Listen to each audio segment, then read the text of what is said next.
Olá, meus amigos e minhas amigas, estamos iniciando mais um Momento Jurídico, aquele nosso encontro semanal em que nós procuramos trazer pessoas importantes, pelo menos sob a nossa ótica, pessoas importantes aqui no nosso meio social. Hoje eu convidei e ele aceitou, mas no primeiro momento ele precisava ajustar o seu tempo, o seu horário lá no seu ambiente de trabalho. Depois nós postergamos para uma semana depois. Bom, ele hoje está aqui para conversar conosco. Ele é um médico de grande prestígio aqui no nosso meio social, tem um serviço de oftalmologia muito importante aqui no nosso ambiente e é com ele que nós vamos falar sobre os mais diversos aspectos da oftalmologia. Eu posso até usar uma expressão que ele usa no serviço dele, oftalmologia avançada. Nós temos muita coisa a conversar, muita coisa sobre os mais diversos aspectos dessa parte da medicina que é simplesmente comovedora. Ele trouxe aqui uma estrutura de uma visão, que em certo momento de abordagem ele vai precisar mostrar, mas eu, olhando para esse objeto, eu me veio à memória um grande processualista italiano já falecido, chamado Francesco Carnelucci. Há uns anos atrás, pelo menos uma década atrás, eu tive contato com uma obra dele, e eu não me recordo agora o nome da obra, mas é uma obra que trata de introdução à ciência do direito, onde lá no comecinho ele fez consignar uma expressão que eu nunca esqueci. Ele disse que a vida entra pelos olhos. Nós percebemos esse fenômeno maravilhoso que é a vida pelos olhos. Nunca esqueci disso. Até está lá no meu livro sublinhada direitinho essa expressão, porque eu achei ela muito importante. O fenômeno da vida em nós percebemos pela visão. Então, meus amigos, é com o doutor Aídano Ferraz que nós vamos conversar hoje. Doutor Aídano, eu quero agradecer. Eu sei de ciência própria do seu serviço lá, da quantidade de pacientes que o senhor tem. Sua esposa também é oftalmo, então eu sei que vocês têm um serviço muito considerado, mas o senhor abriu lá um espaçozinho para vir dar esse prestígio ao nosso programa.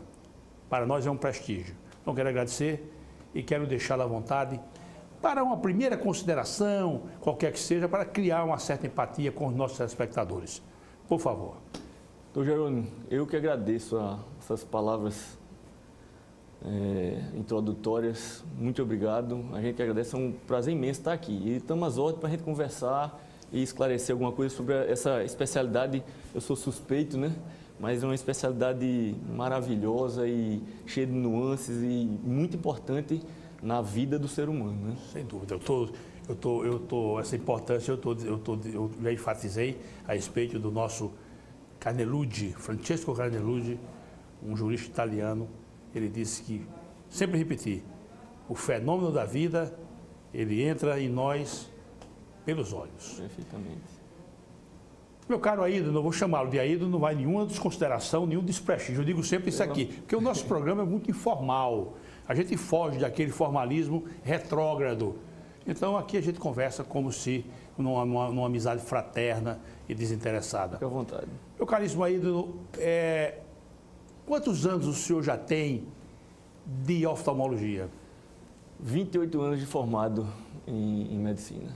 Aí formou-se pela UFAL? UFAL, Universidade Federal de Alagoas. Morei minha vida inteira aqui, só saí para fazer residência médica, né? Morei 5 anos fora, na época que a oftalmologia poderia ser feita em 2 anos, eu fiz 5 anos de medicina, fiz 5 anos de residência e retornei em 1998 para a terrinha, o Bom Filho, a Casa Torna. E estamos aqui prestando nosso serviço à comunidade e eu acho que não poderia ser de outra maneira, estou satisfeito. E vamos para frente. Deixe-me logo pedir uma consideração importante. Não vai nenhuma descortesia com o amigo, não quero colocar o ilustre amigo em canto de parede, mas é uma pergunta que eu faço questão de fazer. O curso médico é um curso de longa duração. Eu andei por lá, eu não tive talento, eu digo isso sempre aqui, eu não tive talento para ser médico, o meu talento era, o talento que eu possa ter foi para um outro encaminhamento, mas a medicina, ela é o estudo da medicina, o estudo médico é uma atividade que ela exige muito do indivíduo, mas mesmo exigindo muito, olha, você consegue ver hoje um profissional, deixa eu colocar bem, ou então ajuste aí com a pergunta, você consegue perceber um profissional sem uma residência médica, só com a formação de faculdade? Bem, veja só. Você entendeu a pergunta, Entendi, né? perfeitamente. O indivíduo concluiu o curso médico e começou a clinicar e tal, ele tem chance? Tem. Eu digo assim, realmente tem espaço para todos e tem serviço para todos, né? Para todos os tipos, todos os gostos. Por exemplo, a carência dos médicos generalistas.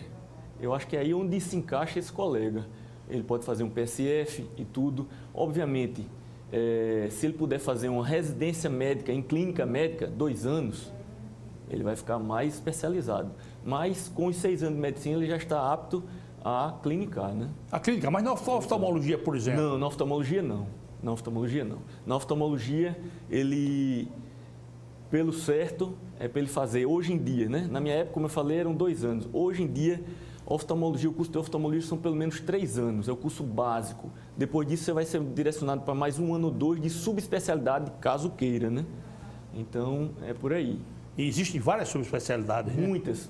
Há pelo menos umas 10 subespecialidades, né? Né? Glaucoma, retina, catarata, córnea, visão subnormal, estrabismo, vias lacrimais, próteses oculares, e uveíte, e por aí são muitas. Já são subespecialidades. Subespecialidade, né? Dentro da oftalmologia. Olha, até pouco tempo atrás eu não conhecia uma especialidade, 2.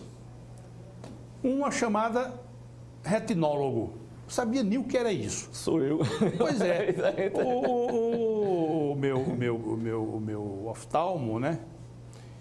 Ele disse, olha, você precisa ir ao retinólogo. Eu fiquei assim olhando o retinólogo. E uma outra especialidade que é coisa recente, eu estava em São Paulo e tive um desconforto monumental, que foi houve um descolamento eu acho que é uma pelezinha aqui. Epitélio. Hein? Do epitélio corneano. Epitélio corneano. Aquilo foi um horror. Olha, aquilo foi de madrugada. Dói muito. E eu fui procurar um serviço em São Paulo. E aqui eu quero fazer essa menção.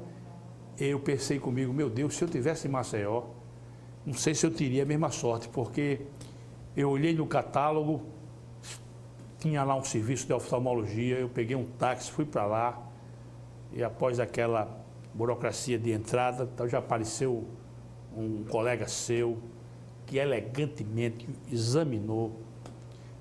Maravilha, né?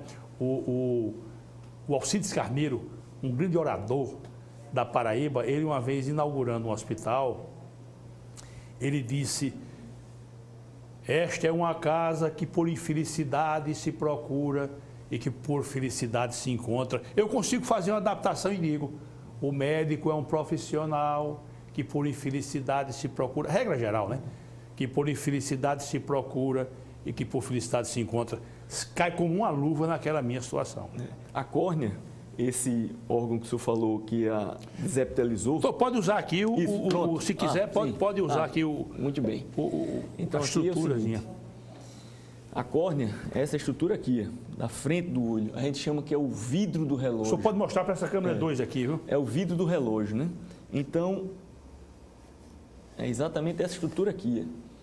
Ela é transparente. A gente olhando para o olho do paciente, a gente não enxerga ela. A olho nu não enxerga, porque ela é transparente. É como se você olhasse o seu relógio, o vidro do relógio, você enxerga os ponteiros. Certo. E não o vidro do relógio, você enxerga os ponteiros. Então, você olhando no olho, você vai ver a íris, que é isso aqui. Só que essa estrutura aqui, ela é extremamente inervada, tem muitos nervos. E aí, basta cair um cisco, um corpo estranho, que a gente chama, no epitélio corneano, ou uma desepitelização desse epitélio. Foi o que aconteceu comigo. Dói muito, é muito doloroso. Foi muito doloroso. Eu lhe confesso, eu naqueles momentos, eu fiquei imaginando, será que eu cometi algum pecado muito grave nesses dias? Bom, mas graças a Deus que eu fui atendido por um médico e ele minorou aquele sofrimento meu. Meu caro Aído, como é que anda a oftalmologia em nosso país? Eu tenho muita curiosidade, porque a gente tem... Eu acho que eu tenho muito pouco isso, sabe? Mas é aquela síndrome a gente tem um país, a gente vive num país que a gente se sente um pouquinho, né? Um pouquinho menor, não sei que sentimento é esse.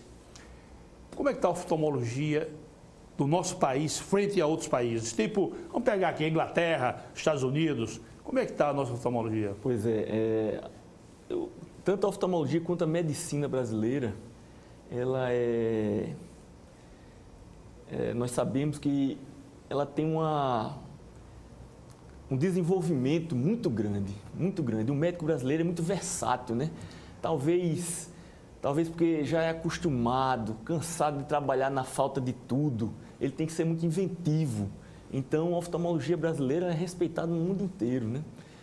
Como a própria medicina, né? De um modo geral. Então, o médico brasileiro ele é muito versátil, é conhecido no mundo inteiro, né? Nós temos dos melhores retinólogos do mundo, dos melhores especialistas em termos no nosso país.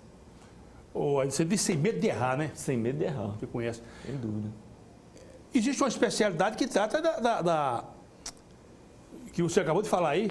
Da retina? Sim. Sim. Não é? A retina, que é bom a gente explicar, porque...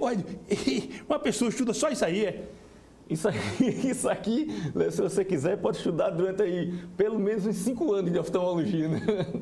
Tem muita coisa.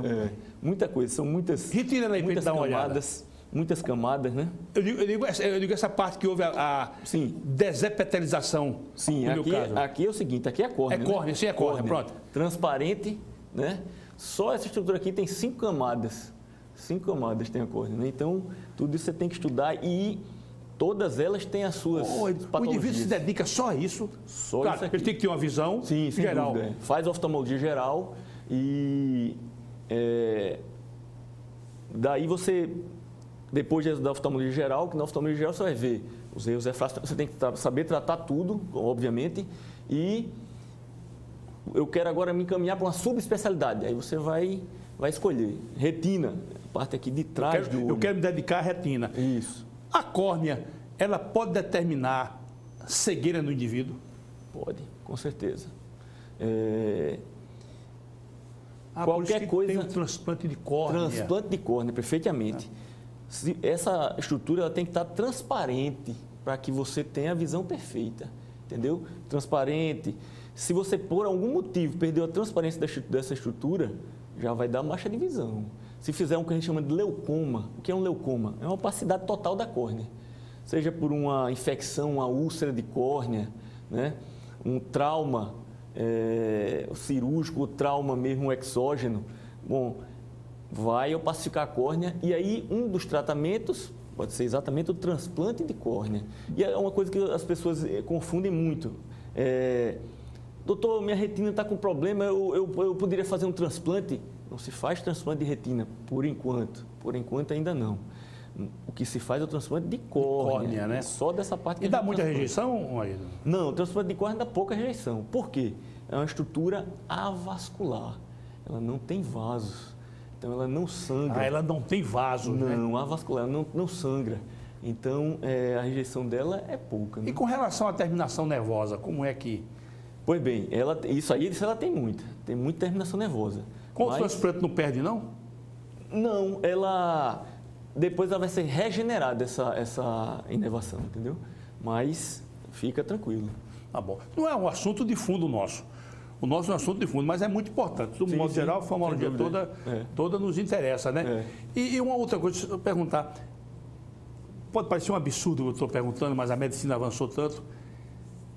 A córnea tem que ser sempre de um ser humano para outro ser humano? Ou já há aproveitamento de córnea, por exemplo, coelho, que você já estudou muito? Não, realmente de um ser humano para outro. Por enquanto, é isso aí. Né? Hoje, os transplantes mais avançados, a gente já não tira a córnea inteira. Faz o que a gente chama de transplante lamelar. Só lamelas posteriores e tal.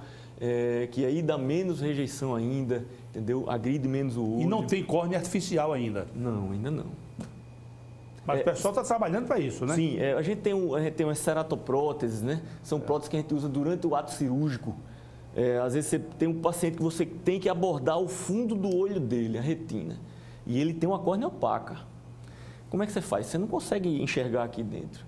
Aí você tira essa córnea, se você não tiver uma outra para colocar, você coloca uma ceratoprótese, uma prótese só pré-operatória durante a cirurgia, que vai lhe permitir você visualizar o fundo do olho, depois você retira essa prótese, ou bota uma outra córnea, ou a mesma opacificada se não tiver outra. Não tem nem como limpar ela, né? Como tirar e limpar. Não. Limpar não tem, né? Não. Maravilha, meu caro. Vamos continuar aqui naquela nossa conversa tão agradável, que é a performance dos nossos oftalmologistas. Qual é? É possível dizer, isso é uma curiosidade que eu tenho, nossos telespectadores, com certeza, nosso país imenso, tão bonito, país tão prestigiado, porque nós somos prestigiados lá fora com uma admiração. A gente aqui não tem essa admiração, mas lá fora, o pessoal admira, claro. Qual é o grande ambiente hoje oftalmológico aqui no país? São Paulo, Rio, ou depende de especialidade? Pois é, isso realmente é verdade, a questão de depender de especialidade. Mas, de um modo geral, nós temos grandes serviços espalhados pelo Brasil. Antigamente, nós tínhamos Minas Gerais, era um grande centro, né? Acho que foi o primeiro grande centro de oftalmologia. Havia um médico famoso que operou um jogador também brilhante chamado Tostão. Ele teve um deslocamento de retina. Isso. E eu não lembro o nome dele, rapaz. Se vocês lembram de Minas, é? O professor Hilton Rocha. Hilton Rocha. Eu tive o prazer de fazer residência médica lá no Hilton Rocha. Ele já... Instituto Hilton Rocha. Quando cheguei lá, infelizmente, o professor Hilton Rocha já tinha falecido. Mas o filho dele, ele tem um filho lá. Ele tem filho, tem os genros, aquela coisa toda. A gente sempre flexibiliza assim para contar uma história engraçada. Eu era garoto, né? Devia ter 13 anos de idade, quando o Tostão recebeu aquela lesão. O Brasil estava em vias de ir para a Copa do Mundo de 70. Então tinha um colega nosso na Praça Arraiol, um pouquinho mais velho, que ele hiperbolizava. Tudo ele pegava e dava uma aumentadazinha de 80% ou 90%. Então ele dizia, doutor Hilton Rocha não abre maçaneta de porta. Pai, onde ele foi buscar esse negócio? Mas como ele não abre, por quê? Para não perder a sensibilidade. Realmente. Eu não insisti nisso. Ele tem motorista, ele não abre a porta do carro, não abre a maçaneta, é tudo as pessoas que fazem. Mas por que isso? Para ele não perder a sensibilidade. A escola do professor Hilton Rocha, até hoje, ainda está aberta, a Fundação Hilton Rocha. O hospital privado foi desativado por motivos... depois o professor faleceu, os sócios não se entenderam. Mas, enfim, são coisas da vida. Mas a Fundação Hilton Rocha continua formando oftalmologista. E eu devo, com toda a franqueza e meu agradecimento eterno, uma guinada na minha carreira, poder ter participado, ter aprendido no Instituto Hilton Rocha. Foi exatamente lá que eu aprendi retina, né? Fiz os meus 3 primeiros anos em Brasília, no Hospital de Base. No DF. Exatamente, o Hospital do Distrito Federal, né? E é um excelente hospital, mas depois da parte geral eu fui buscar a subespecialidade, foi a retina no Instituto Hilton Rocha. E eu tenho uma frase aqui que eu acho que resume tudo. O professor Lúcio Dantas, que mora em Belo Horizonte, era professor à época, e ele, depois que o Instituto foi desativado, ele disse essa frase e resume tudo essa frase. O Instituto Hilton Rocha foi como um bom vinho. Poucas pessoas e felizes aqueles que puderam prová-lo. Né? Aí, já aproveitando aqui pertinho, aqui em Pernambuco, eu gosto sempre de contar essas histórias. Eu tenho um grande amigo que ele precisou fazer uma cirurgia, ele usava um óculos muito forte de grau, e ele um dia disse assim, Jerônimo, você vai a Recife comigo, meu amigo? Ele tinha se separado da mulher, bom, você vai a Recife comigo? Por que você... Eu vou fazer uma cirurgia na vista para acabar com óculos. Eu vou sim, com a maior satisfação. E fui com ele, e sempre curioso, como eu sempre fui e sou, eu vi um nome assim, Altino Ventura, Fundação Altino Ventura. Aí fui saber da história. Aí era Altino e não sei o que Ventura. São dois, né? Não é só um. Eram dois colegas de faculdade que formaram o serviço e depois tiveram filhos. E os filhos também. Tem até um dos filhos que passa 6 meses aqui, um no Canadá e outro 6 meses no Canadá. Fui me enfronhando com aquela história, né? Você conhece esse? Conheço. É do Hospital Esperança, né? É, do Hope, exatamente. Do Hope, né? Conheço. Altino Ventura.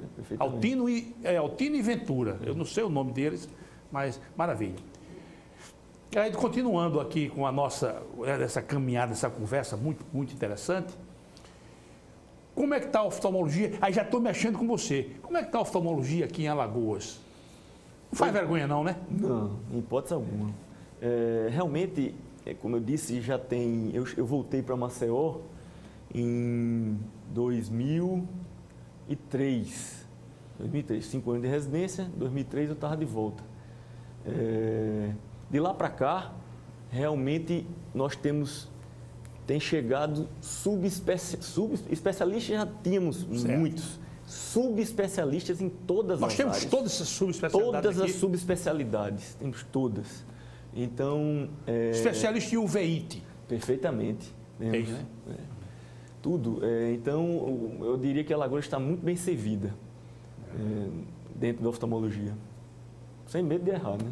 Maravilha. E centros cirúrgicos também bons? Sem dúvida. Hoje nós temos em Maceió em torno de 10 serviços com centro cirúrgico. Centro cirúrgico, né? Mesmo. Porque não pode ser qualquer um, tem que ser um centro cirúrgico especializado, né? Sem dúvida. Tem todo... Até para você fazer um curativo depois de uma cirurgia, aquela enfermeira, aquela técnica de enfermagem tem que ser acostumada. Você imagina, você faz um curativo e aperta muito o olho. Então tem que ter até para isso tem que ser tudo muito específico, né? Que bom saber disso, porque havia uma frase aqui que dizia o melhor... Olha, isso era uma coisa altamente pejorativa. Eu via isso, eu não gostava, me incomodava. Porque eu sou alagoano, nasci aqui em Maceió. O melhor hospital de Alagoas é o aeroporto. Aquilo me incomodava. Realmente, eu posso lhe dizer, quando cheguei, muito jovem, testosterona muito alta, né? Muito imaturo, isso me incomodava profundamente, que eu também já tinha ouvido isso aí. Só que aí vem a maturidade e tudo, então você vai vendo que há sombra para todos, né? Exatamente. Então... Ô, meu caro, nós vamos tratar o segundo momento lá aqui do nosso programa. Lá nesse momento seguinte, nós vamos tratar da sua área de proficiência, que é a retina. Retina e catarata. Retina, você é um retinólogo, né? Perfeitamente. E catarata. Isso. Eu quero abordar esses dois temas. Mostra aí pra gente iniciar, o que é a retina. Pois bem, a retina é esse tecido, é uma membranazinha, é como eu costumo dizer, é a parte neurológica da visão. Parte neurológica, é um nervo. São as fibras nervosas que vêm daqui, elas vêm assim e vão se encontrar aqui, vão entrar no nervo óptico e vão embora para o cérebro, para o córtex occipital, né? Na parte posterior do crânio. Então, essa é a parte neurológica. E isso aqui a gente tem muitos... A visão, ela é oca dentro, né? Pois bem, esse espaço aqui, que a gente está vendo aqui sem nada, ele é preenchido por um gel. A gente chama de gel vítreo. Gel vítreo, ele é transparente e ele preenche exatamente para dar forma e dar pressão ao olho, pressurizar ele. Então, né? quando o olho perde a sua chamada densidade, ele murcha. Isso. É porque perdeu esse gel? Perde o gel, perde o que a gente aqui na frente, que a gente chama de humor aquoso. São dois, gel vítreo e gel aquoso, pode chamar também. O gel vítreo, ele não é renovável, ele está aqui atrás. O aquoso, sim, ele é renovável e reciclável, né? Ele vai sendo produzido e escoado e por algum motivo, se tiver algum trauma e deixar de ser produzido esse humor aquoso, aí o olho pode vir a murchar, né? Pode vir a atrofiar, que a gente chama. Quer dizer que o olho não é, ele não é um vácuo lá dentro, ele é preenchido, todo né? preenchido, sem dúvida. Que coisa. E o nervo óptico estou vendo aqui atrás, né? Exatamente. Esse ele vem aqui de trás da cabeça, né? Entra aqui na parte posterior do olho e a gente consegue, pela parte da frente, examinando através da pupila, melhor com ela dilatada, você consegue examinar a cabeça do nervo óptico que está aqui, que nos diz muita coisa a respeito de glaucoma e muitas coisas. E tal.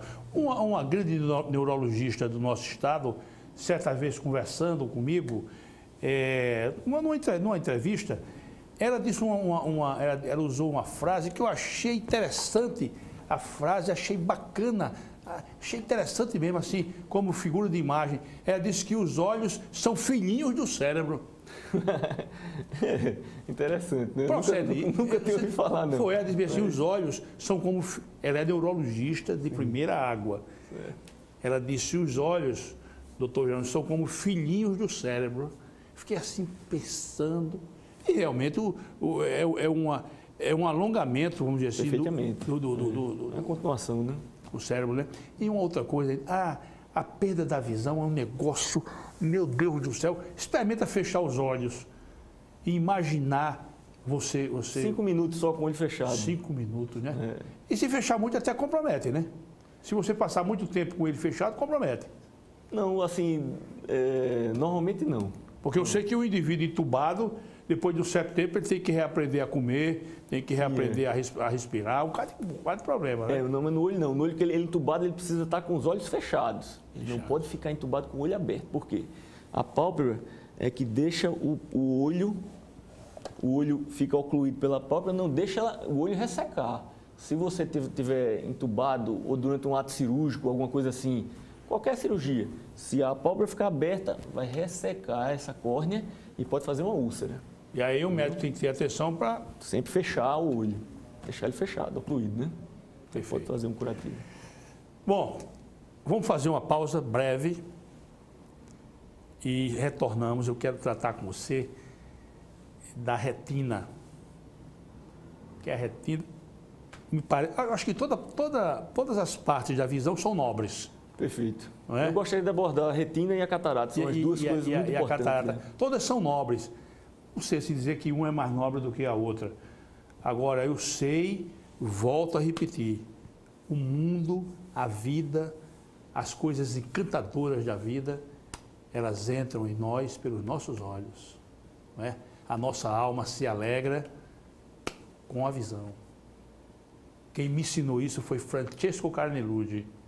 Não foi nenhuma mesa de bar, nem conversando com qualquer Zezinho, não. Foi Francesco Carnelucci que me chamou a atenção para isso. Perfeitamente. Meus senhores telespectadores, vamos fazer uma pausa breve e voltamos em seguida com essa conversa didática. Conversa simples, mas sobretudo didática para nós que somos leigos desse órgão, dessa estrutura tão importante que é a visão. Voltamos já.